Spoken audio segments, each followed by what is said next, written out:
الحمد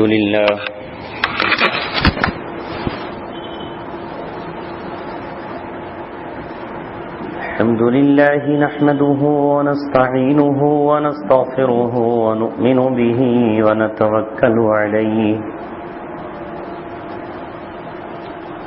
ونعوذ بالله من شرور أنفسنا ومن سيئات أعمالنا من يهده الله فلا مضل له ومن يضلله فلا هادي له ونشهد أن لا إله إلا الله وحده لا شريك له ونشهد أن سيدنا محمدا عبده ورسوله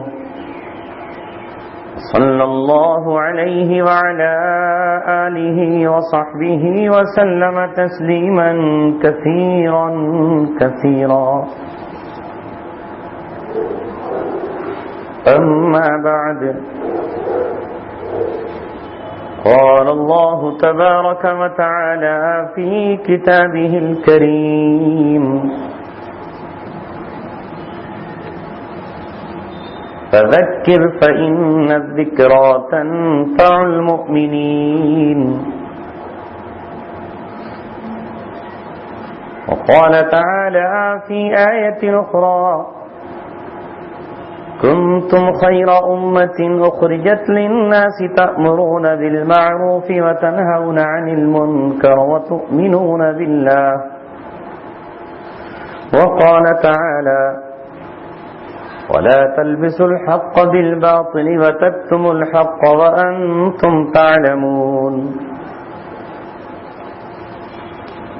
صدق الله العلي العظيم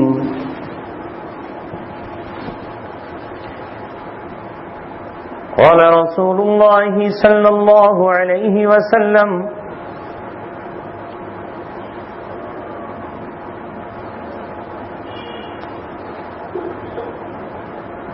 كنتم خيرا قال رسول الله صلى الله عليه وسلم من رأى منكم منكرا فليغيره بيده فإن لم يستطع فبلسانه فإن لم يستطع فبقلبه وذلك ضعف الإيمان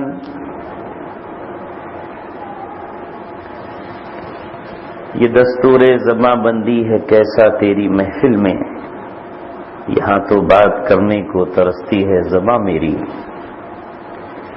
اٹھائے کچھ ورق لالا نے، کچھ نرگس نے، کچھ گل نے، چمن میں ہر طرف بکھری پڑی ہے داستاں میری۔ اڑائی طوطیوں نے، قمریوں نے، اندلیبوں نے، چمن والوں نے مل کر لوٹ لی طرز فغاں میری۔ ٹپک اے شمع آنسو بن کے پروانے کی آنکھوں سے، سراپا درد ہوں حسرت بھری ہے داستاں میری۔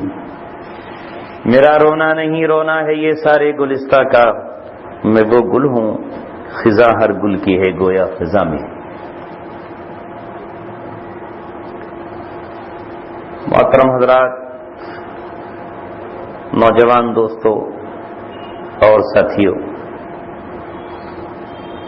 3 آیات جو آپ حضرات نے اس مسجد میں لکھ رکھی ہیں، انہی کو میں نے اپنے خطبے میں تلاوت کیا ہے، اور اسی سے متعلق ایک حدیث میں نے پڑھی ہے، انہی کی تشریح و توضیح کر کے آپ حضرات سے رخصت اور اجازت۔ لیکن آج کے حالات میں ہمیں آج سے پرانی انبیاء کرام کی تاریخ یاد آتی ہے۔ جب ہم قرآن کریم پڑھتے ہیں اور پڑھتے پڑھتے سورہ نوح پر پہنچتے ہیں تو اللہ تبارک و تعالیٰ کی زبانی وہ شکوہ جو نوح علیہ السلام کی زبان پہ جاری ہوا، یاد کرتے ہی بدن کے رونگٹے کھڑے ہو جاتے ہیں، اور تصور میں یہ بات نہیں آتی کہ کیا ایسا زمانہ بھی گزرا ہوگا کہ جب نبی کی بات کو لوگوں نے نہ سنا ہو اور نبی کی بات سننے سے بھی انکار کر دیا۔ لیکن چونکہ قرآن کا لفظ لفظ سچا ہے، اس کا حرف حرف صحیح ہے، وہ اللہ تبارک و تعالیٰ کا کلام ہے. اپنے شکوے کی زبان میں نوح علیہ الصلوۃ والسلام کہتے ہیں اے میرے رب دعوت قومی لیلا و نہارا، میں نے اپنی قوم کو صبح بھی آواز دی، شام آواز دی، دن میں پکارا، رات میں بھی میں نے انہیں دعوت دی. فلم یزدہم دعائی الا فرارا، لیکن میری پکار پر اس قوم نے چھلانگیں مارنا شروع کر دی اور وہ بھاگ گئی. فرار کیا اس نے الا فرارا. ثم انی اعلنت لهم واسررت لهم اسرارا، میں نے پھر خفیہ اور نجی اور چپ کے مجلسوں میں اس کو آواز دی. میں نے پھر اپنی آواز کو پکار کر گلا پھاڑ کر چیخوں کے ساتھ ساتھ اپنی قوم کو آواز دیا. وانی اعلنت لهم واسررت لهم اسرارا. قوم کا کیا حال تھا؟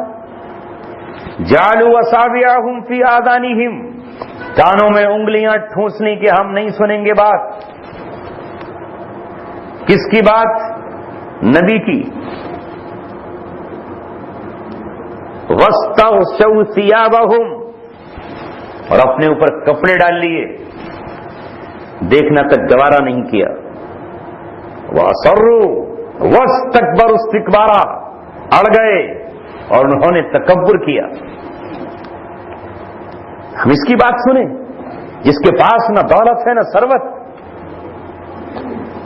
جس کے پاس نہ قوت ہے نہ طاقت، یہ پھٹے ٹوٹے کپڑوں میں، یہ خستہ حالت میں ہمیں آواز دے رہا ہے. نہیں سنتے اس کی بات. لہذا نوح علیہ الصلوۃ والسلام آواز لگاتے رہے. اللہ اکبر. ہم تو اب چند منٹوں میں صبر کا دامن چھوڑ بیٹھتے ہیں، آپے سے باہر ہو جاتے ہیں، ہم تو جذباتی ہو جاتے ہیں. نوح علیہ الصلوۃ والسلام 950 سال تک اپنی قوم کو آواز دیتے رہے، پکارتے رہے. نہیں آئی قوم. جب نہیں آئی تو پھر نوح علیہ الصلوۃ والسلام نے وہ دعا کر دی جس کے بعد وہ پوری قوم صفحہ ہستی سے مٹ گئی. رب لا تذر علی الارض من الکافرین دیارا، اے اللہ آپ کسی بھی کافر کو زمین پر زندہ مت چھوڑنا، کوئی مکان ان کا نہ بچے زمین پر، یہ کہ تباہ کر دینا. یہ قوم اتنی فاسد ہو گئی، برائیاں اس کے خون میں شامل ہو گئیں، اس قوم کا ڈی این اے تک فاسد ہو گیا. انک ان تذرہم، اے اللہ اگر تو نے چھوڑا، لم یلدوا الا فاجرا کفارا، اب ان کی پشت سے اور ان کی نسلوں سے بھی کافر و فاجر ہی پیدا ہوں. ایسا بگاڑ 950 سال میں آیا کہ نوح علیہ الصلوۃ والسلام اللہ کی اجازت سے بد دعا کے لیے ہونٹ کھول دیتے ہیں. نبی کی جس طرح دعا قبول ہوتی ہے اسی طرح بد دعا بھی قبول ہوتی ہے. اے اللہ کسی کو مت چھوڑنا، ایک کو بھی. لا تذر علی الارض من الکافرین دیارا، کیوں؟ انک ان تذرہم، اگر آپ نے چھوڑ دیا، لم یلدوا الا فاجرا کفارا، ان کا خون فاسد ہو چکا ہے، حرام کھاتے کھاتے، زنا کاریاں کرتے کرتے یہ قوم اتنی فاسد ہو چکی ہے کہ وہ فساد ان کے جانوروں تک پہنچ چکا ہے، وہ فساد ان کی سبزیوں ان کی ترکاریوں تک پہنچ چکا ہے، وہ فساد ان کے پیڑوں اور درختوں تک پہنچ چکا ہے. اے اللہ اس روئے زمین کو پاک کر دینا. اللہ تبارک و تعالیٰ نے کہا ٹھیک ہے تم کشتی بنا لو ہمارے حکم سے، وصنع الفلک، اللہ کا حکم آیا کشتی بناؤ. اور صاحب ایمان لوگوں کو، اپنے اوپر ایمان لانے والوں کو، اپنی رسالت کا اقرار کرنے والوں کو کشتی میں بیٹھنے کا حکم دو، ہم بھیجیں گے عذاب. اللہ تبارک و تعالیٰ نے عذاب بھیجا، وہ پانی کا طوفان تھا. اللہ نے آسمان سے کہہ دیا آسمان کھول دے دروازے، اور زمین سے کہا کہ اپنے پانی کو انڈیل دے، نکال دے. پوری قوم تباہ ہو گئی. قرآن کی شہادت، انبیاء کی تاریخ بتاتی ہے کہ وہی قوم وہی لوگ بچے جو صرف کشتی میں بیٹھے تھے، باقی سب کے سب ڈوب گئے، مر گئے۔ قرآن کہتا ہے ثم اغرقوا فادخلوا نارا، وہ ڈبو دیے گئے اور پھر آگ میں بھی جھونک دیے گئے، یعنی جہنم میں جھونک دیے گئے۔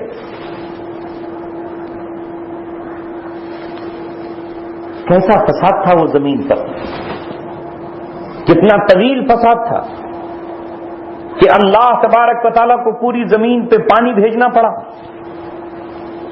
پہاڑوں کی چوٹی تک پانی چڑھ گیا۔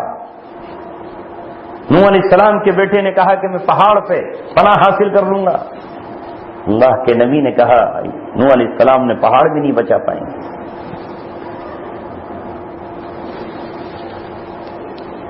وہ زمانہ کیسا زمانہ ہوگا کہ جب نوح علیہ السلام پکارتے ہیں اللہ اکبر، لیکن نوح علیہ السلام مایوس نہیں ہوتے۔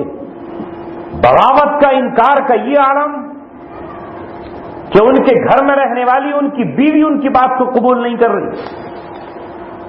بغاوت و انکار کا یہ عالم کہ ان کا اپنا بیٹا اپنے والد کی بات قبول نہیں کر رہا۔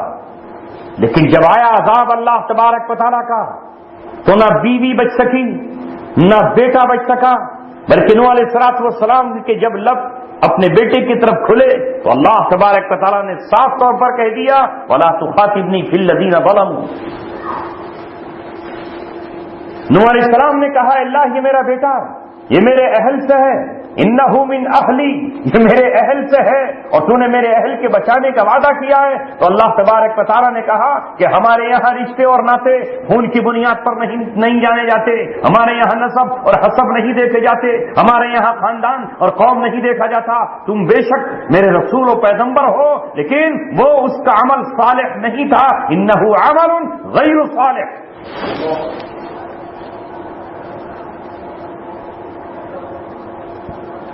لہذا وہ آپ کے اہل میں سے نہیں ہے۔ اور خالی یہی نہیں کہا بلکہ اس کے بعد یہ کہا کہ آئندہ آپ کسی بھی ظالم کے سلسلے میں مجھ سے کہنا مت، میں نے فیصلہ کر لیا ہے یہ قوم ڈوبے گی، اور پھر اب اس پوری دنیا کو میں انہی سے جن کی تعداد 40 مرد یا 40 عورتیں ہیں ان سے ہی پھر ایک نئی دنیا بساؤں گا۔ یہی وجہ ہے کہ حضرت نوح علیہ السلام کو آدم ثانی کہا جاتا ہے۔ جو لوگ بچے تھے ان سے، یا آپ کے جو 3 بیٹے تھے حام، سام، یافت، ان سے پھر پوری یہ انسانیت بسائی اللہ تبارک و تعالیٰ۔ لہذا میرے عزیزوں اور دوستوں ساتھیوں، انبیاء کرام ان حالات میں زمین پر تشریف لاتے ہیں۔ آپ تاریخ انبیاء اٹھا کر دیکھ لیجئے کہ جب انبیاء کرام کو جب وہ اللہ تبارک و تعالیٰ کی بات کرتے ہیں تو بات کہنے پر ہی پتھروں کی بارش شروع ہو جاتی ہے۔ ابلیس کا عالم یہ ہوتا ہے کہ وہ اللہ تبارک و تعالیٰ کے گھروں پہ قبضہ کر لیتا ہے اور نبی اور رسول کو بات نہیں کہنے دیتا۔ لیکن اللہ تبارک و تعالیٰ اپنے نبیوں سے یہ کہتا ہے کہ تمہیں کہنا ہوگا۔ یہی قرآن جس کی آیات کا میں نے سہارا لیا ہے، آپ ذرا مکے کے حالات میں دیکھیے کہ مکے کے حالات میں آج تو ہمارے مسلمان نبی پاک صلی اللہ علیہ وسلم کی سیرت کو کہتے ہیں کہ اللہ کے رسول صلی اللہ علیہ وسلم نے مکے کی سیرت میں ہم تو مکی زندگی گزار رہے ہیں لہذا مکی زندگی پر عمل کریں گے۔ ارے مکی زندگی میں بھی اللہ کے رسول صلی اللہ علیہ وسلم نے کسی کافر سے کبھی کوئی خوف محسوس نہیں کیا جب آپ سے کہا گیا یا ایھا المدثر قم فانذر، اے چادر اوڑھ کر لیٹنے والے اب لیٹنے کا وقت نہیں ہے، چادر اوڑھ کے لیٹنے کا وقت نہیں، اٹھ جائیے، کھڑے ہو جائیے، اور ربک فکبر، اور اپنے رب کی تکبیر بیان کیجیے، اپنے رب کی تکبیر بیان کیجیے۔ کیا ہے تکبیر کا مطلب؟ اللہ اکبر۔ آپ نعرہ لگاؤ اللہ اکبر کا، اس وقت دنیا کو کسی کسرا کو کوئی بڑا مان رہا ہے، کوئی قیصر کو بڑا مان رہا ہے، کسی کی نظر میں لات بہت بڑا ہے، کسی کی نظر میں منات بہت بڑا ہے، کسی کی نظر میں عزا بڑا ہے، کسی کی نظر میں فلاں بڑا ہے، کوئی اپنے قبیلے کو بڑا مان رہا ہے۔ اس روئے زمین پر کھڑے ہو کر کہو نہ چاند بڑا ہے نہ سورج بڑا ہے، اللہ اکبر، اللہ کی تکبیر کا نعرہ لگاؤ، اور ربک فکبر، محمد رسول اللہ صلی اللہ علیہ وسلم نے اللہ تبارک و تعالیٰ کی کبریائی کا نعرہ لگایا، اور ساتھ ہی اللہ تبارک و تعالیٰ نے اس کے بعد کہا فاصدع بما تؤمر، علی الاعلان، ڈنکے کی چوٹ کہو جو آپ پر قرآن نازل ہوا۔ اور پھر اللہ تبارک و تعالیٰ نے کہا کہ اگر آپ نے اس بات کو نہیں پہنچایا جو ہم آپ پر قرآن نازل کر رہے ہیں تو پھر فإن لم تفعل فما بلغت رسالتہ، تو آپ نے رسالت کا حق ادا نہیں کیا۔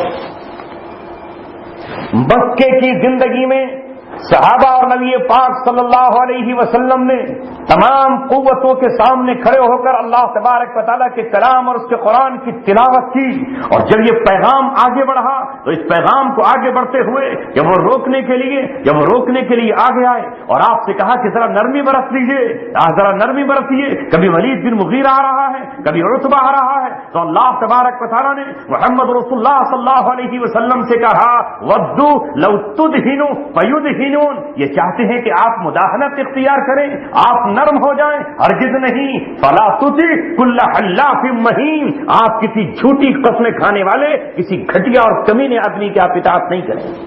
کیا حیثیت ہے اس کی آپ کے سامنے جو ولید بن مغیرہ آپ کے سامنے آتا ہے؟ کیوں یہ کہہ رہا ہے؟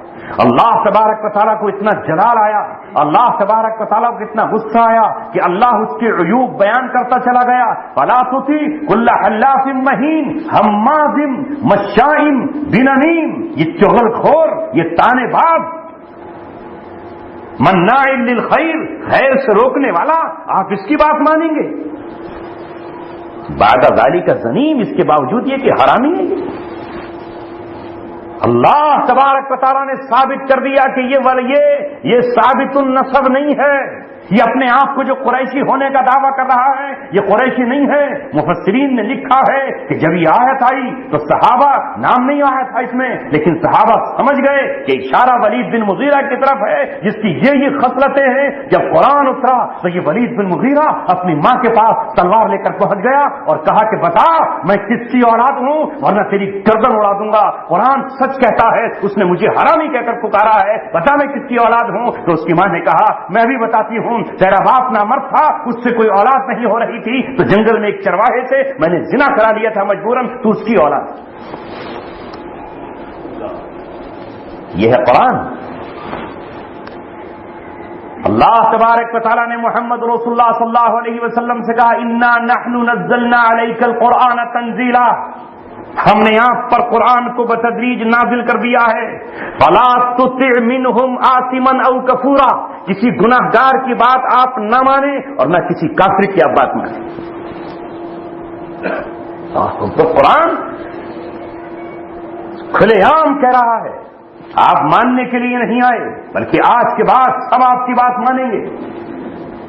اعلان کرو آپ، اور ان کنتم تحبون اللہ فاتبعونی یحببکم اللہ۔ اب کعب بن اشرف کو اپنی سرداری چھوڑنی ہوگی، اب حیی بن اخطب کو اپنی ٹھیکیداری ختم کرنی ہوگی، اب بنو قریظہ کو اپنی طاقت کا بھرم چھوڑنا ہوگا، اب آپ سب کو میرے پیچھے چلنا ہوگا، یہاں تک کہ ہم محمد رسول اللہ صلی اللہ علیہ وسلم کے سامنے آپ کی موجودگی میں جب حضرت عمر بن خطاب رضی اللہ تعالیٰ عنہ نے تورات کا نسخہ پڑھنا شروع کر دیا تو رسول اللہ صلی اللہ علیہ وسلم کے چہرے پر ناگواری کے آثار آنے لگے۔ صحابہ نے کوہنی مار کر کہا عمر دیکھ نہیں رہے ہو چہرے انور سرخ ہونے لگا ہے اور چہرے انور پر سرخ انار کے دانوں کی طرح موتی بھی گھرنے لگے ہیں۔ عمر ٹھہرو۔ حضرت عمر رضی اللہ تعالیٰ نے کتاب بند کی اور تورات کو جب بند کیا تو رسول اللہ صلی اللہ علیہ وسلم نے فرمایا عمر سنو، لو کان موسیٰ حیا، اگر آج موسیٰ کو دوبارہ زندگی مل جائے اور پھر روئے زمین پر آ جائیں تو ان کے لیے بھی گنجائش نہیں ہے، وہ میری اتباع میری اتباع کریں گے۔ قل ان کنتم تحبون اللہ فاتبعونی یحببکم اللہ۔ آج سے اعلان کر دو کہ یہودیوں کو میری اتباع کرنی ہوگی، عیسائیوں کو میری اتباع کرنی ہوگی۔ یہ آیت لکھی ہے وَلَوْ آمَنَ أَهْلُ الْكِتَابِ لَكَانَ خَيْرًا لَهُمْ، اگر یہ اہل کتاب ایمان لے آئے تو ان کے لیے بہتر ہے، اور نہیں لائے تو ان کے لیے جہنم۔ افسوس صد افسوس کہ قرآن کریم کو آج ہم نے بھلا دیا۔ وہی جرم جو بنی اسرائیل نے کیا تھا اللہ کی کتابوں کے ساتھ، آج وہی قوم مسلم کر رہی ہے۔ پوری قوم مسلم کافروں کی اطاعت میں زندگی گزارتی ہے اور اسے احساس تک نہیں ہوتا۔ ان کے بنائے ہوئے قانون، ان کے بنائے ہوئے ضابطے اور دستور، ان کی بنائی ہوئی پوری نظام زندگی اس پر چل رہے ہیں اور احساس تک نہیں ہوتا۔ اللہ تبارک و تعالیٰ نے صحابہ کرام سے کہا وَلَا تَرْكَنُوا إِلَى الَّذِينَ ظَلَمُوا، ان ظالموں کی طرف ہلکے سے بھی مائل مت ہو جانا، فَتَمَسَّكُمُ النَّارُ، ورنہ تمہیں جہنم کی آگ چھو کر رہے گی۔ ارے وہاں جھکنے کو منع کیا گیا، ہم دوستیوں کی پینگیں بڑھا رہے ہیں، ہم باہوں میں باہیں ڈال کر چل رہے ہیں، ہم اپنے دسترخوانوں پر افطار میں ان کو دعوتیں دے رہے ہیں، ہم عید کے دن عید ملن کے پروگرام میں ان کے گلوں میں مالائیں ڈال رہے ہیں، ہم ان کے تہواروں میں شریک ہو رہے ہیں، اور قرآن کہہ رہا ہے کہ آپ ان کی طرف ہلکے سے بھی مائل نہ ہو جائیں، اگر مائل بھی ہو گئے ان کی طرف۔ ہمارے پاس آج ہم یہ کہتے ہیں کہ میاں جو فیصلے اکثریت کرے ہمیں وہ قابل قبول ہونے چاہیے۔ اللہ تبارک و تعالیٰ اپنے نبی کو یہ آیت کہہ کر وَإِن تُطِعْ أَكْثَرَ مِن فِي الْأَرْضِ يُضِلُّوكَ عَن سَبِيلِ اللَّهِ، اگر آپ نے اکثریت کی بات مان لی، اگر آپ نے اکثریت کے فیصلوں کو ایکسپٹ اور قبول کر لیا، یہ آپ کو راہ حق سے ہٹا دیں گے۔ ہمارے یہاں کامیابی کا معیار اپنے ساتھ زیادہ لوگوں کا ہو جانا ہے، لیکن اللہ تبارک و تعالیٰ کے یہاں کامیابی کا معیار زیادہ لوگوں کا ساتھ نہیں ہو جانا، اہل حق کا چاہے وہ ایک ہی فرد کیوں نہ ہو، وہ کامیابی کا معیار۔ آج یہ نصیحتیں، یہ امت کو پکار اس لیے ہے کہ قرآن کریم نے کہا فذکر فإن الذکریٰ تنفع المؤمنین، نصیحت کیجئے اس لیے کہ نصیحت کرنا مومنوں کو نفع دے گا، مومنین کو نفع پہنچائے گا۔ اس لیے وائز بات کہتے ہیں، خطیب تقریریں کر رہے ہیں، لکھنے والے لکھ رہے ہیں تاکہ ان کو نصیحت پہنچے، اور پھر اللہ تبارک و تعالیٰ نے ہمیں اس دنیا میں بھیج کر یوں ہی آزاد نہیں چھوڑ دیا، بلکہ اللہ تبارک و تعالیٰ نے ہمیں بھیجا کیوں ہے؟ وہ سامنے جو آیت لکھی ہے اس میں بتایا کنتم خیر امت اخرجت للناس، تم بہترین امت ہو، تمہیں انسانیت کے نفع کے لیے بھیجا گیا ہے۔ کیا کرتے ہو تم؟ ذمہ داری بتائی اللہ تبارک و تعالیٰ نے، تأمرون بالمعروف وتنہون عن المنکر وتؤمنون باللہ، تأمرون بالمعروف وتنہون عن المنکر، معروف ہر وہ چیز جو پہچانی جائے، منکر وہ چیز جو اجنبی ہو۔ اللہ اکبر، اسلام برائی کو منکر کہتا ہے کہ وہ مسلمان معاشرے میں پہچانی نہ جائے، اس کا تصور تک نہ ہو، اس کا خیال تک نہیں آئے۔ ابن کثیر، ابن جریر اور تمام کے تمام معروف سے کہتے ہیں کہ سب سے بڑا معروف اسلام ہے اور سب سے بڑا منکر کفر ہے۔ جب اسلام طاقت میں ہو، جب اسلام قوت میں ہو تو معروف ہی معروف ہے، اور جب اسلام مغلوب ہو، اور جب اسلام مغلوب ہو جائے اور کفر قوت اور شوکت میں ہو اور اس کا غلبہ اور طاقت ہو تو پھر برائیاں ہی برائیاں ہیں۔ پھر کون ہے جو برائی کو روکے گا؟ پھر ایسی برائیاں ہوتی ہیں کہ ننگے بدن خانہ کعبہ کا طواف ہو رہا ہے اور وہ اسے سمجھ رہے ہیں کہ یہ تو اچھی بات ہے، پھر خانہ کعبہ میں 360 بت رکھے ہوئے ہیں اور ان کی پرستش ہو رہی ہے، پھر وہاں بیٹی کا گلا کاٹا جا رہا ہے اور اس پر فخر کیا جا رہا ہے، وہاں ماں کے ساتھ زناکاری ہو رہی ہے اور اسے فخر سمجھا جا رہا ہے. جب کفر دنیا میں طاقت میں ہوتا ہے تو پھر بہن کی بھائی آبرو لوٹ رہا ہوتا ہے اور اسے فخر کے ساتھ بیان کیا جاتا ہے. آج دنیا کی طرف نظر دیکھو, یہ دنیا پھر 1400 سال کے بعد اسی منزل پر لوٹ آئی ہے جہاں رسول اللہ نے اس کی شروعات کی تھی. وہ بھی وہی زمانہ تھا کہ جس زمانے میں ایک باپ اپنی بیٹی کو قتل کر رہا تھا. آج بھی اس جاہلیت کے دور میں ایک باپ اپنی بیٹی کو قتل کر رہا ہے اور قتل کرانے کے پیسے ڈاکٹروں کو دے رہا ہے. نہیں ہو رہا. دنیا کا سروے کیجئے, 1 منٹ میں کتنی بیٹیاں قتل ہو رہی ہیں. آندھرا اور کرناٹک کا ہی سروے کر لیجئے. نسل کشی میں کون آگے ہے؟ جو نسبندی کرائے اسے انعام ملے گا. جو شیطان کے منصوبے کو پورا کرے. قرآن تو کہہ رہا ہے لا تقتلوا النفس التي حرم اللہ الا بالحق, کسی جان کا ناحق قتل مت کرو جسے اللہ نے محترم بنایا ہے. قرآن نے تو آ کر یہ کہا لا تقتلوا اولادکم من املاق, کہ تم اپنی بیٹی کو, اپنی اولاد کو قتل مت کرو غریبی کی وجہ سے. غریبی آ بھی جائے, پھٹے ہوئے کپڑے پہنے ہوئے ہو, تمہارے پاس کھانے کے لیے صرف 2 روٹیاں میسر ہوں تو ان کو بانٹ کر کے کھا لینا. محمد رسول اللہ جس دور میں آئے ہیں وہ حقیقت میں غربت کا دور تھا کہ اس دور میں لوگوں کو کھانے کے لیے جو کی روٹی تک میسر نہیں تھی, چراغوں میں جلانے کے لیے تیل تک میسر نہیں تھا, پیروں پہننے کے لیے جوتا تک میسر نہیں تھا, سونے کے لیے چادریں تک میسر نہیں تھیں, بدن کو ڈھانپنے کے لیے 2 کپڑے تک میسر نہیں تھے, سوار ہونے کے لیے اونٹ تک میسر نہیں تھے. اس موقع پر محمد رسول اللہ پر جو قرآن آیا وہ قرآن کہتا ہے لا تقتلوا من املاق, اگر واقعتاً حقیقتاً ایکچوئل غریبی آ جائے تب بھی اپنی اولاد کو قتل مت کرنا. لیکن یہ تو فیشن ہے. آپ کے سب کے آج کے معاشرے میں فیشن ہے.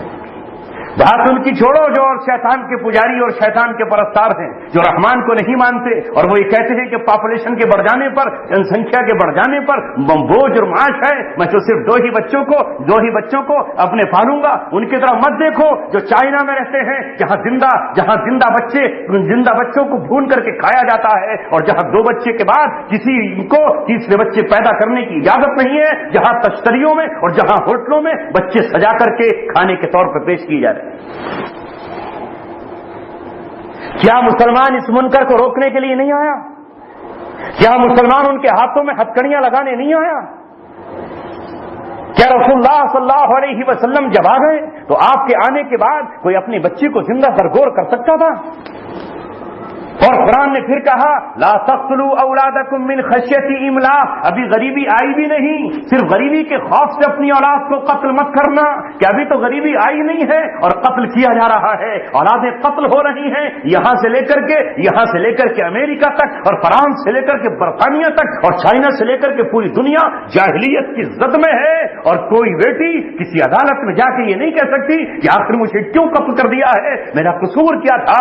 وَإِذَا الْمَوْءُودَةُ سُئِلَتْ بِأَيِّ ذَنبٍ قُتِلَتْ, کوئی عدالت نہیں ہے جو انسانوں کے قتل کے سلسلے میں یہ پوچھے کہ تو نے اس کا قتل کیوں کیا ہے. کوئی ہے جو کھڑا کرے؟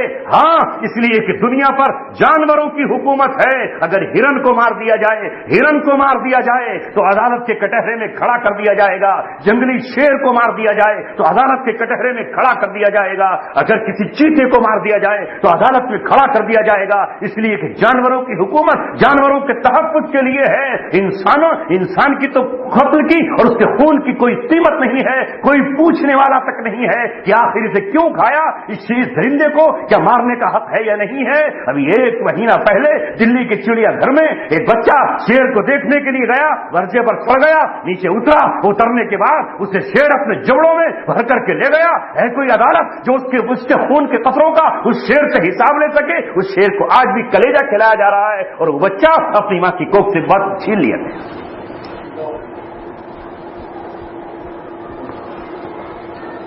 جاہلیت نے پوری طرح اپنے پنجے زمین پر گاڑ دیے. ہے کوئی پوچھنے والا کہ ایک بس ملک شام سے ملک عراق کی طرف جا رہی ہے, ہیلی کاپٹرز کا نشانہ لیتے ہیں اور نشانہ لینے کے بعد اس میں بچوں کو اور اس میں عورتوں کو اور اس میں ان کی ماں کو قتل کر دیتے ہیں، جن کے چترے بکھر جاتے ہیں، جن کی لاشیں بکھر جاتی ہیں۔ ہے کوئی عدالت پوچھنے والی؟ کوئی ہے پوچھنے والا کہ شیخ احمد یاسین فلسطین کی سرزمین پر ایک بوڑھا عالم جو آنکھوں سے نابینا ہے، جو پیروں سے معذور ہے، جو ویل چیئر پہ چلتا ہے، جس کی قوت سماعت بھی کمزور ہے، اسے ہیلی کاپٹروں سے ٹارگیٹ کیا جاتا ہے، اس کا نشانہ لیا جاتا ہے، اس کا بیٹا ویل چیئر کو پکڑ کے نماز فجر کے بعد اپنے باپ کو لے کر آ رہا ہے کہ اچانک بمباری کر دی جاتی ہے کوئی شیخ احمد یاسین کے قتل کے لیے عدالت کوئی دنیا میں بنی ہوئی جو یہ پوچھے کہ اس بوڑھے کا قصور کیا تھا، اس اپاہج کا قصور کیا تھا جس کی زبان پر بھی لقوے کا اثر تھا؟ ہے کوئی پوچھنے والا؟ کون پوچھے؟ عمر ابن خطاب ہوتے تو وہ پوچھتے یہودیوں بتاؤ اس کا قتل کرنے والا کون تھا؟ محمد رسول اللہ کو ایک عورت نے زہر دیا اور جس سے رسول اللہ کے اندر زہر سرایت کر گیا، آپ نے اپنے زہر کو معاف کر دیا، لیکن ایک صحابی جو زہر سے قتل ہوئے اس کے مقابلے میں آپ نے قرآن کی آیت کو نافذ کیا اور اس عورت کو قصاصاً قتل کیا گیا۔ ہائے افسوس، صد افسوس، تأمرون بالمعروف وتنہون عن المنکر، کفر طاقت میں بڑھتا چلا جا رہا ہے اور مسلمان مغلوب ہوتے چلے جا رہے ہیں، تو ظاہر ہے کہ برائیاں مٹائے گا کون؟ ہم کہتے ہیں نہیں، ہمیں تو ضرورت ہی نہیں ہے، ہمیں ضرورت نہیں ہے زمین کی، ہمیں تو صرف دلوں کو فتح کرنا ہے۔ کوئی کہتا ہے اسلام کا غلبہ صرف فکری غلبہ ہے، ذہن میں سوچ لو غلبہ ہو گیا۔ ارے رسول اللہ صلی اللہ علیہ وسلم نے فکری غلبہ کیا تھا، یہ مکے کو فتح کیا تھا، طائف کو فتح کیا تھا، یہ خیبر پہ جا کر کے فوجوں کو چڑھائی کی تھی۔ رسول اللہ صلی اللہ علیہ وسلم کے صحابہ نے کسرا کے محل میں پہنچ کر اس کے تخت پر قبضہ کیا تھا، یہ قیصر کے قسطنطنیہ پر صحابہ نے اسلام کا پرچم لہرایا تھا۔ اگر جو آج ہم تعویل کر رہے ہیں کہ فکری غلبہ مراد ہے، ذہنی غلبہ مراد ہے، اللہ تبارک و تعالیٰ کی شریعت ذہن میں نافذ ہونے کے لیے آئی ہے، یہ زمین پر نافذ ہونے کے لیے آئی ہے۔ اللہ تبارک و تعالیٰ نے کہا ہے، آیات پڑھ لو جو لکھی ہے یہاں، وما خلقت الجن والانس الا لیعبدون، تم اللہ تبارک و تعالیٰ کی عبادت کرنے کے لیے پیدا کیے تھے۔ اس انسان کی بعثت کا مقصد ہی سے بنایا ہی اللہ نے اس لیے ہے کہ یہ اللہ تبارک و تعالیٰ کا نائب بن کر، یہ اللہ تبارک و تعالیٰ کا خلیفہ بن کر، یہ اللہ تبارک و تعالیٰ کے قانون کو زمین پہ نافذ کرے۔ وہ قانون جو اللہ نے کبھی تورات کی شکل میں اتارا تو اسے اس دور میں نافذ کرے، وہ قانون جو کبھی صحف ابراہیم کی شکل میں آیا اسے ابراہیم علیہ السلام زمین پہ نافذ کرے، وہ قانون جو اللہ تبارک و تعالیٰ نے سیدنا داؤد علیہ السلام کو دیا وہ اس تمام احکام کو زمین پر نافذ کرے، تخت شاہی پر بیٹھے تو مقدمات بھی اس کے ذریعے سے حل کرے، اور جب مسجد میں پہنچے تو نماز بھی اسی کے مطابق ادا کرے، اور جب خانہ کعبہ میں پہنچے تو طواف بھی اس کے مطابق ادا کرے۔ یہ قانون اللہ تبارک و تعالیٰ پچھلے انبیاء کو دیتا رہا۔ اس کے بعد قرآن مقدس آ گیا اور محمد رسول اللہ صلی اللہ علیہ وسلم کو اب اللہ تبارک و تعالیٰ نے یہ کہہ کر بتا دیا کہ جو اس قانون کو نہیں مانے گا وہ میرا بھی باغی ہے اور آپ کا بھی باغی ہے۔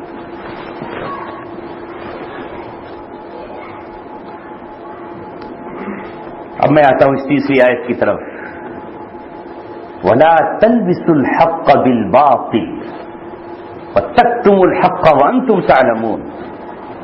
کیا مطلب ہے اس کا؟ اردو نہیں آتی تو سمجھ بھی نہیں آئے گا پوری زندگی۔ اللہ تبارک و تعالیٰ کہہ رہا ہے کہ حق کو باطل کے ساتھ مت ملاؤ۔ تلبس الحق، لباس تو جانتے ہیں، حق کو لباس پہنا دیا اور چھپ گیا، حق چھپ گیا۔ اللہ تبارک و تعالیٰ کہہ رہا ہے وَلَا تَلْبِسُوا الْحَقَّ بِالْبَاطِلِ، حق کو باطل کے ساتھ مت ملاؤ، یعنی باطل کا لباس حق کو مت پہنا دو۔ وَتَكْتُمُوا الْحَقَّ، اور دوسری بات کہی کہ حق کو مت چھپاؤ، وَأَنْتُمْ تَعْلَمُونَ، جبکہ تم جانتے ہو۔ یہ کس سے کہا جا رہا ہے؟ پتہ چلا کوئی گروہ ہوگا اس دور میں جب قرآن اتر رہا ہے جو حق کو چھپا رہا تھا، ہوگا کوئی گروہ جو حق کے ساتھ باطل کو گڈمٹ کر رہا تھا۔ اگر یہ گروہ نہ ہوتا تو اللہ اسے تنبیہ کرتا، کیوں کرتا اللہ تبارک و تعالیٰ؟ کون تھے یہ لوگ جو اس زمانے میں حق کو چھپا رہے تھے؟ کون تھے یہ لوگ جو حق کو باطل کے ساتھ گڈمٹ کر رہے تھے؟ یہ بنی اسرائیل کے اہل علم تھے، یہ بنی اسرائیل کے درویش تھے، یہ بنی اسرائیل کے پیر و مرشد تھے، یہ بنی اسرائیل کے وہ لوگ تھے جن کے پاس لوگ جا کر کے پوچھتے تھے اے فلاں عالم ذرا یہ تو بتا یہ جس نے دعویٰ کیا ہے نبوت کا یہ وہی محمد ہے جن کا وعدہ تورات میں تھا؟ کیا یہ وہی محمد ہے جن کا وعدہ انجیل میں تھا؟ کیا یہ وہی محمد ہے جن کی بشارتیں حضرت عیسیٰ علیہ السلام نے سنائی ہیں؟ کیا یہ وہی ہیں؟ تو وہاں اپنی چودراہٹ پر بیٹھ گئے اور کہا وہ نہیں ہے، نہیں وہ نہیں ہے یہ، جبکہ مہر نبوت آپ کے کاندھے پر آپ کے دو شانوں کے بیچ لگی ہوئی تھی، جبکہ آپ کی تمام علامتیں اور تمام نشانیاں موجود تھیں۔ قرآن کہہ رہا تھا مصدقا لما بین ایدیکم، تمہارے ہاتھوں میں جو کتاب ہے، تمہارے ہاتھوں میں جو اللہ کی کتاب ہے تورات اس کی گواہی دے رہی ہے، تمہارے ہاتھوں میں جو انجیل ہے وہ اس کی گواہی دے رہی ہے، اور اس ساری کی ساری نشانیاں موجود ہیں۔ یعرفونہ کما یعرفون ابناءہم، یہ آپ کو پہچانتے ہیں جیسے اپنے بیٹے کو پہچانتے ہیں، لیکن کیوں؟ اس لیے کہ رسول آ گیا، اور جب پیغمبر آ گیا تو اب اگر ہم یہ کہہ دیں کہ یہ وہی رسول ہے تو پیغمبر کے سامنے پھر کس کا چراغ جلے گا؟ پیغمبر کے سامنے پھر ان کی اطاعت کیوں کی جائے گی؟ اس لیے کبھی گڑبڑ کر دیا، ہاں ہو سکتا ہے وہی ہو، لیکن ان کے پاس وہ معجزے نہیں ہیں جو موسیٰ علیہ السلام اور عیسیٰ علیہ السلام کے پاس۔ موسیٰ علیہ السلام کے پاس تو سانپ کا معجزہ تھا کہ وہ لاٹھی سانپ بن جاتی تھی، اور عیسیٰ علیہ السلام کے پاس تو مردوں کو زندہ کر دینے کا معجزہ تھا، ان کے پاس تو معجزہ نہیں ہے، لہذا ابھی ذرا ڈاؤٹ ہے، تھوڑا انتظار کرو۔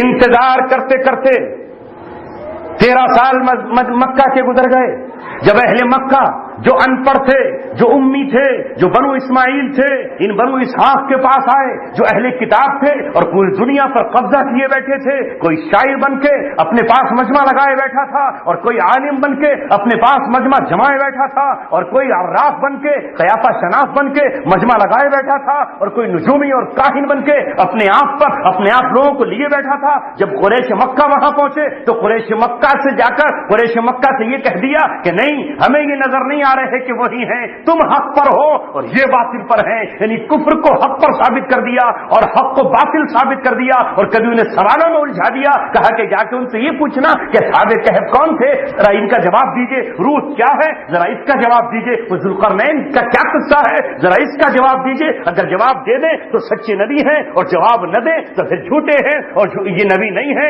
لہذا انہوں نے آ کے سوال کیے، اور وہ سوال کرنے کے بعد رسول اللہ نے بتا دیا اصحاب کہف یہ ہیں، ان کا پورا واقعہ یہ ہے، اللہ نے سورہ کہف کو اتار دیا، ذوالقرنین کا پورا قصہ بیان کر دیا، روح کے سلسلے میں کہا وہ میرے رب کا فیصلہ اور حکم ہے، اسے اللہ تبارک و تعالیٰ جانتا ہے۔ یہ اہل مکہ تو ایمان لے آئے مگر وہ ایمان پھر بھی نہیں لائے۔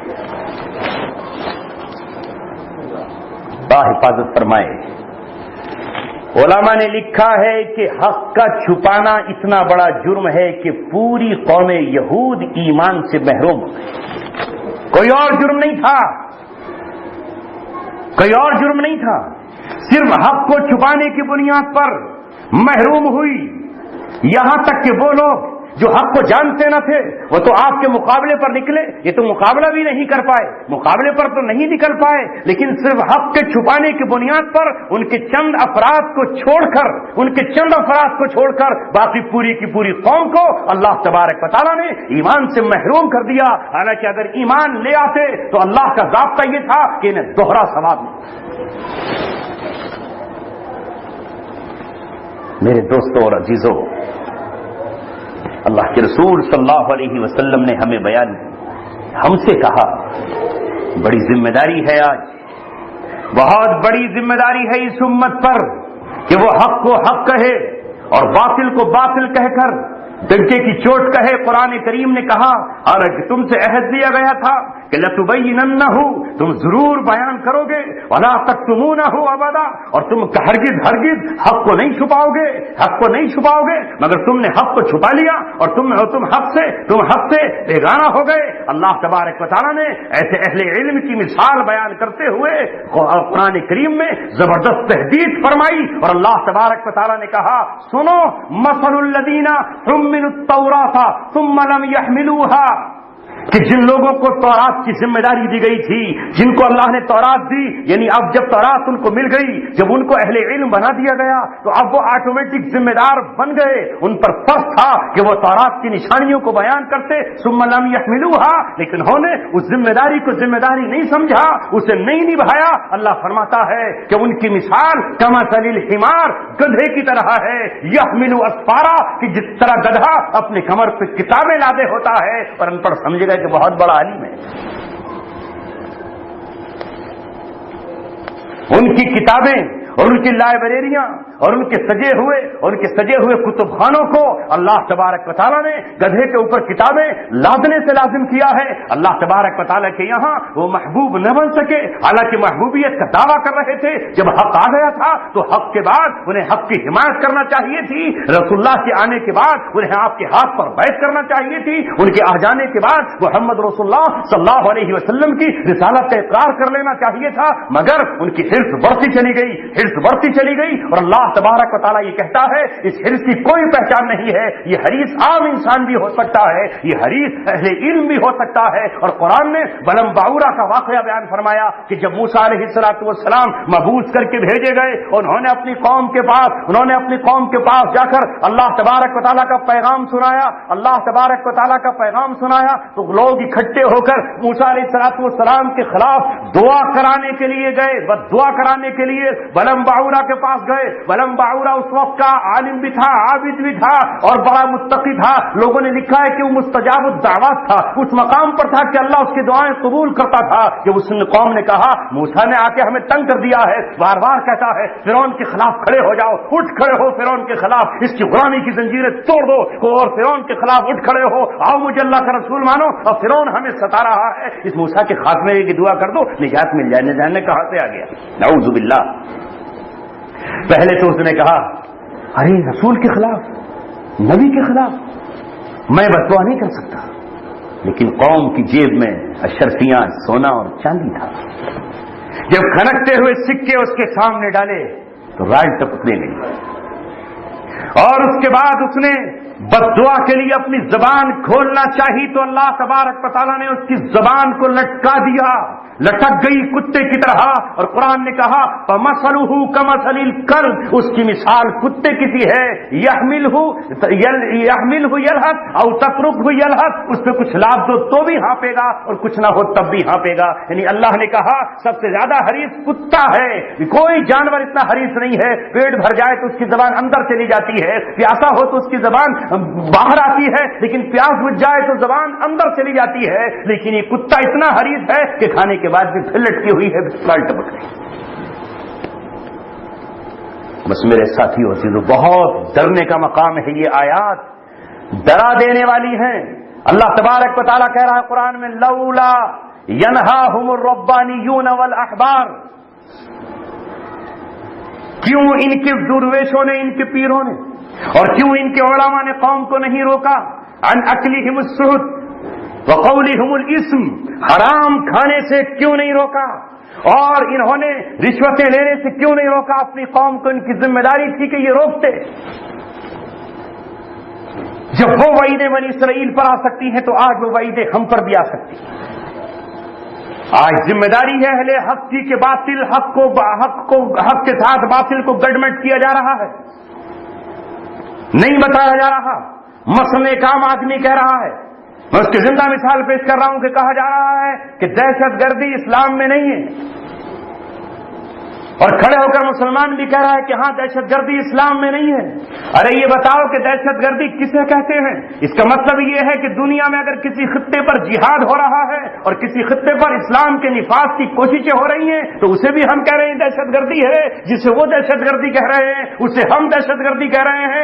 سامنے سے بتاتے کیوں نہیں کہ اگر کسی قوم پر کوئی کافر قوم حملہ آور ہو جائے اور پھر وہ قوم اس کے خلاف اٹھ کھڑی ہو، یہ دہشت گردی نہیں کہلاتی، یہ جہاد کہلاتا ہے، یہ دفاع کہلاتا ہے. اس حالت میں مقابلہ کرنا فرض عین ہو جاتا ہے. ہم آگے بڑھ کر یہ بتاتے کیوں نہیں کہ جو کچھ عراق میں ہوا 1990 میں جب وہاں پر امریکن یہودی فوجیں آ گئیں اور جب اس شہر کو گھیر لیا گیا تو وہاں کے لوگ اپنی ماں اور بہنوں کی حفاظت کے لیے اٹھے, اپنی مسجدوں کی حفاظت کے لیے اٹھے. وہ ہرگز دہشت گرد نہیں ہے بلکہ وہاں پر چڑھنے والے دہشت گرد ہیں. اور جب اس کے بعد پھر 2003 میں جب چاروں طرف سے ان کو گھیر لیا گیا اور ان پر بمباری کی گئی تو جو لوگ ان کے خلاف اٹھ کھڑے ہوئے وہ تو رسول اللہ کی سنت کو زندہ کرنے والے ہیں کہ جب تبوک کی طرف سے آپ کو حملے کا خطرہ ہوا اور شام کے بادشاہ نے آپ کی طرف حملہ آور ہونے کی کوشش کی تو محمد رسول اللہ نے اپنے صحابہ سے کہا چلو مدینہ کی حفاظت کے لیے اس سے پہلے کہ اس سرحد میں داخل ہو ہم اس کی سرحد پر پہنچ کر اسے بتائیں گے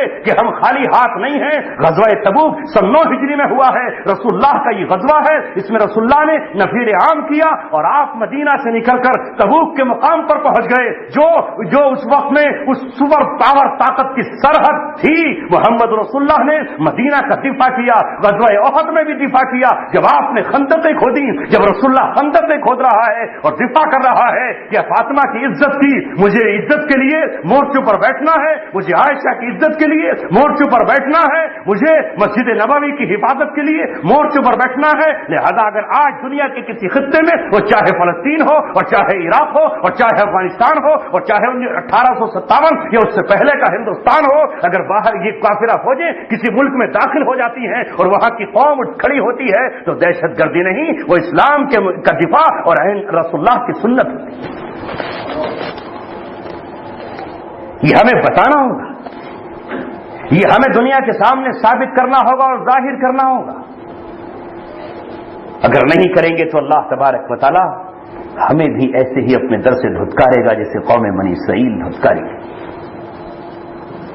میرے دوستو, عزیزو اور ساتھیو, دور حاضر میں ہم پر لازم ہے کہ ہم قرآن کریم کی طرف پھر سے پلٹیں. آج ساری دنیا کی ہم سے کیوں دشمنی ہے؟ ہم نے کیا بگاڑا؟ چین پر حملہ کیوں نہیں ہوتا؟ آسٹریلیا پر کیوں نہیں ہوتا؟ کینیڈا پر کیوں نہیں ہوتا؟ یہ حملہ کیوبا پر کیوں نہیں ہوتا؟ یہ حملہ دنیا کے کسی اور ملک پہ کیوں نہیں ہوتا؟ ہندوستانی قوم پوری آرام سے جی رہی ہے, آخر ہم ہی کیوں نشانے پر ہیں؟ اس کی وجہ کیا ہو سکتی ہے؟ اس کی وجہ کیا ہے کہ 100 سال سے پوری دنیا ہمیں تباہ و برباد کرنے پر لگی ہوئی ہے, اور جب سے اس نے 1924 میں خلافت اسلامیہ کو توڑا ہے اس کے بعد سے گناہوں کا سیلاب آ گیا ہے. اب ہماری بیٹیاں اپنے گھروں میں محفوظ نہیں. آپ کو کیا معلوم نہیں ہے کہ فاطمہ نام کی ایک بچی اور نور نام کی ایک بہن ابو غریب جیل جو عراق کی جیل ہے, انہوں نے جیلوں سے خط لکھے ہیں, مگر کون پڑھے؟ ناصر خان ایک پاکستان کے رائٹر ہیں جنہوں نے امریکہ کی خفیہ جیلیں اس نام سے کتاب لکھی. پڑھتے پڑھتے انہوں نے اخیر میں جو خط شائع کیا ہے جس میں فاطمہ نے جیل سے خط لکھا اور نور بہن نے جیل سے خط لکھا اور پوری دنیا کے لوگوں کو پکار کر یہ کہا کہ اے ہمارے بھائیوں, ہم روزانہ 10 امریکی فوجیوں کی ہوس کا شکار بنتے ہیں. ہم وہ تھے کہ آسمان نے بھی ہمارے ناخون نہیں دیکھے تھے. ہم اولادیں تھے حضرت عبداللہ بن مسعود کی, ہم اولادیں تھے امام ابو حنیفہ کی, ہماری نسبت تھی حضرت حسن اور حسین سے. ہم شیخ عبد القادر جیلانی کی بیٹیاں تھیں. ہم میں سے میرا نام فاطمہ ہے جو محمد رسول اللہ کی بیٹی کا نام ہے. میرا باپ مسلمان تھا, لیکن آج ہم کیا کریں کہ آج ہمارے جسموں پر 10 عیسائی ہمارے قبض کا نشانہ بنا رہے ہیں. اے ہمارے بھائیوں, میں جہاں سے یہ کہتی ہوں کہ ہم پر حملہ کرنے کے ان پر امریکیوں پر حملہ کرنے کے بجائے ہماری جیل کو جلا دو. ہم زیادہ اور مشقت برداشت نہیں کرتے. اور لکھتے لکھتے وہی کہتی ہے کہ میں کاغذ پر اپنے قلم سے خط لکھ رہی ہوں اور برابر کی بیرک سے میری بہن کی چیخیں اور اس کی عصمتیں لٹنے کی آوازیں آ رہی ہیں. خط کو جب پورا کرتی ہے تو کہتی ہے کہ وہ آواز ٹھنڈی ہو گئی جو امت کو پکار رہی تھی, جو اللہ اللہ کہہ کے آواز دے رہی تھی, وہ آواز ٹھنڈی ہو گئی ہے. میری بہن نے خودکشی کر لی ہے. واقعے سے سر ٹکرا کر میں دعا کرتی ہوں, اے بہن تو نے عزت کے لیے خودکشی کی ہے. حالانکہ خودکشی اسلام میں جرم ہے, لیکن شاید تیری غیرت کی لاج رکھتے ہوئے اللہ تیری خودکشی کو معاف کر دے. یہ خط اردو میں شائع ہوئے, کہ یہ عربی میں شائع نہ ہوا ہوگا. جب اس بہن کی خبر پڑھ کر سرزمین جارڈن سے ابو مصعب زرقاوی اٹھ کر آیا، جس کے بازوؤں میں طاقت تھی، اس نے کرکٹ کا بلہ اپنے ہاتھ میں نہیں لیا، اس نے بیڈمنٹن کی چڑیا اپنے ہاتھ میں نہیں لی، اس نے فٹ بال یا والی بال اپنے ہاتھ میں نہیں لیا، وہ باکسنگ کے لیے نہیں اترا، وہ گانے گانے کے لیے نہیں اترا، اس نے جارڈن کی سرزمین سے عراق کی سرزمین پر قدم رکھا، اور اس طرح قدم رکھا کہ جس طرح کبھی خالد بن ولید نے رکھا تھا، کبھی طارق بن زیاد نے رکھا تھا، اور کبھی ہندوستان کی سرزمین پر محمد بن قاسم نے رکھا تھا، اور کہا اس نے لبیک یا اختی، تیرا بھائی جارڈن سے آیا ہے، جب تک یہ بازو سلامت ہے اے امیر ہمیں حکم دے، ہم سمندر میں کود جائیں گے۔ بالآخر زندگی اور موت سے کشمکش اپنی قوم کو کھڑا کرتا ہوا یہ آواز لگاتا ہوا گیا کہ جب تک آخری سانس رہے گی عراق کی سرزمین پر اپنی بہنوں کے لیے لہو کی قربانی دے کر جائیں گے۔ ابو مصعب زرقاوی 2006 میں شہید ہو گیا۔ اس کے بعد ابو حمزہ المہاجر نے پرچم اٹھایا اور کہا مصعب تیرے پرچم کو نہیں گرنے دیں گے، اب ہم اس پرچم کو اٹھائیں گے۔ ہاں بالکل وہی جو غزوہ موتا میں زید بن حارثہ کی شہادت کے بعد جعفر طیار نے پرچم اٹھایا تھا، جس جعفر طیار کے بازو کاٹ دیے گئے۔ جب ابو حمزہ المہاجر شہید ہو گیا تو پھر یہی پرچم ابو عمر البغدادی نے اٹھایا اور کہا حسین کی اولادیں اور حسین کے بیٹے کبھی چین سے نہیں بیٹھیں گے، لہذا اب پرچم میرے ہاتھ میں ہے۔ جس طرح جعفر طیار کی شہادت کے بعد عبداللہ بن رواحہ نے اٹھایا تھا، لیکن عبداللہ بن رواحہ کی طرح یہ ابو عمر بغدادی بھی شہید ہو گیا۔ ابو عمر بغدادی کی شہادت کے بعد پرچم پھر ابو بکر البغدادی نے اٹھایا، جس طرح غزوہ موتا میں عبداللہ بن رواحہ کی شہادت کے بعد پرچم خالد بن ولید نے اٹھایا، اور جب خالد کے ہاتھ میں پرچم آیا تو اللہ نے کہا اللہ کی تلواروں میں سے ایک تلوار نے اپنا پرچم اٹھا لیا۔ اب دنیا کہتی ہے یہ امریکن اور اسرائیل کے ایجنٹ ہیں،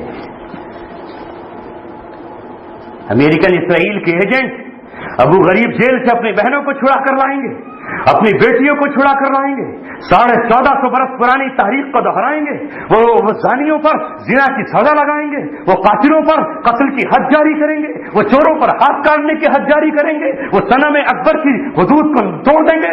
اللہ اکبر مسلمانوں، آخری بات کہہ رہا ہوں، ہمارے اکابر نے خلافت کے بچانے کے لیے مولانا قاسم نانوتوی ہو یا مولانا رشید احمد گنگوہی ہو، حاجی امداد اللہ مہاجر مکی ہو یا مولانا فضل حق خیر آبادی ہو یا علماء صادق پور ہو، کوئی جیلوں میں گیا، کوئی کالے پانی کی جیل میں گیا تھا، تو کسی نے پھانسی کے پھندے پر شہادت کے جام کو چوما تھا، تو کسی نے میدان میں شاملی میں شہادت کے جام کو چوما تھا۔ انہوں نے خلافت کے بچانے کے لیے جد و جہد کی تھی اور آخری قربانی دی تھی، وہ خلافت تو نہ بچ سکی۔ علامہ اقبال روتے روتے چلے گئے، الطاف حسین حلی تڑپتے تڑپتے چلے گئے، مولانا محمد علی جوہر وہ جب خلافت کے ٹوٹنے کے بعد ان کا دل بیٹھ گیا اور ہارٹ اٹیک کا انہیں دورہ پڑا۔ ہم اس دور میں آئے ہیں کہ ان کے زمانے میں 1924 میں خلافت ٹوٹی تھی اور آج 2014 میں خلافت کے قیام کا اعلان ہوا۔ بس میرے ساتھیو عزیزو، جو حق ہم نے سنا دارالعلوم دیوبند کی برکت سے، ہمیں عربی نہ آتی ہوتی، ہم نہ عربی سمجھ سکتے تھے نہ سن سکتے تھے، اللہ تبارک و تعالی ہمیں وہاں لے کر گیا، حق دیا۔ بانیین کی بنیاد پر علی میاں کے وہ خطبے جو سید احمد شہید میں لکھے تھے، جب اسلام کی بہار آئی جس کو ہم نے پڑھا تھا، انشاءاللہ اللہ تبارک و تعالیٰ کی سنت ہے کہ اللہ تبارک و تعالیٰ 100 سال میں انقلاب لے کر آتا ہے، اور اس کا اعلان ہے ان اللہ یبعث علی کل راس مئہ من یجدد لها دینها۔ ہر 100 سال کے بعد اللہ تبارک و تعالی ایسے مجددوں کو پیدا کرتا ہے جو دین کی تجدید کر دیا کرتے ہیں۔ ظلم کا راج اپنی انتہا کو جب پہنچا تو اب اللہ تبارک و تعالی نے پورے عالم اسلام میں ایک بیداری پیدا فرمائی ہے، اور شیطان چھڑبڑا اٹھتا ہے کہ یہ ہو کیا رہا ہے، زمین پر پھر سے خلاف خلافت کا قیام، زمین پر پھر سے اسلامی شریعت کا نفاذ یہ آخر ہو کا رہا ہے۔ ہاں وہی بات جو کبھی مولانا الیاس نے اپنی بات کو شروع کرتے ہوئے کہی تھی کہ لوگوں میں الف اور با اور تا شروع کر رہا ہوں، میں ABCD شروع کر رہا ہوں۔ انتہا تو وہ ہے کہ جب مکمل دین مسجد نبوی کی طرح ہر مسجد میں موجود ہوگا اور عدالت مدینہ منورہ کی طرح ہر بستی میں قائم ہوگی اور ہر مسلمان کی زندگی میں مکمل دین ہوگا۔ انشاءاللہ بزرگوں کے خواب اور ان کی آرزویں سب کچھ رنگ لے کر آئیں گی۔ اللہ تعالی ہم سب کو عمل کی توفیق عطا فرمائے۔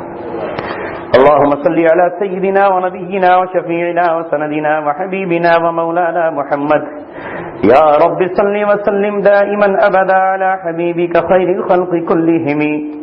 اے اللہ ہم سب کے گناہوں کو معاف فرما، اے مولا ہماری خطاؤں کو درگزر فرما، اے رب کریم جو کچھ ہم نے کہا اگر ہمارا نفس اس میں شامل رہا ہو، تو جانتا ہے کہ نفس شامل نہیں تھا، صرف تیری رضا مقصود ہے، تجھ پر توکل کرتے ہوئے اعلان حق تو کر دیا ہے، لیکن اہل حق کی زبانوں کو محفوظ فرما، دشمنوں کے شر سے ہماری حفاظت فرما، ظالموں کے ظلم سے ہماری حفاظت فرما۔ اے مولا یہ شہر اس کا تاریخ میں ایک نام ہے، یہ کبھی اسلامی ریاست ہوا کرتی تھی، یہاں چاروں طرف اسلام ہی اسلام کا راج ہوا کرتا تھا، لیکن آج وقت کیسا بدلا ہے کہ اسلام کے دیوانے گھبرانے لگے، حق سننے سے بھی ڈر جانے لگے۔